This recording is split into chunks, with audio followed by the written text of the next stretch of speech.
তো আজকে আমরা যাচ্ছিলাম উমানন্দ টেম্পলের উদ্দেশ্যে। তো আমরা হোটেল থেকে বেরিয়ে আমরা অটো করে নিয়েছিলাম।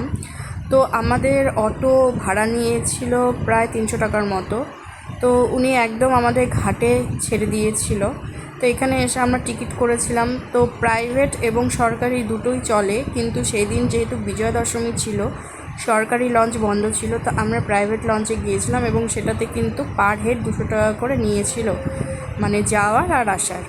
তো আমাদের লঞ্চ ছেড়ে দিয়েছে এবং আমরা প্রাকৃতিক সেই দৃশ্য উপভোগ করতে করতে পৌঁছে গেলাম সেই ব্রহ্মপুত্র নদীর মাঝখানে একটা সুন্দর মন্দির, যার নাম উমানন্দ মন্দির। সেখানে এসে প্রাকৃতিক সৌন্দর্য উপভোগ করলাম, মন্দিরে গিয়েছিলাম, ভিতরে পুজো দিলাম। এখানে অনেকগুলো মন্দির ছিল, মহাকাল মন্দির, হরগৌরী মন্দির এবং আরও অনেক মন্দির ছিল।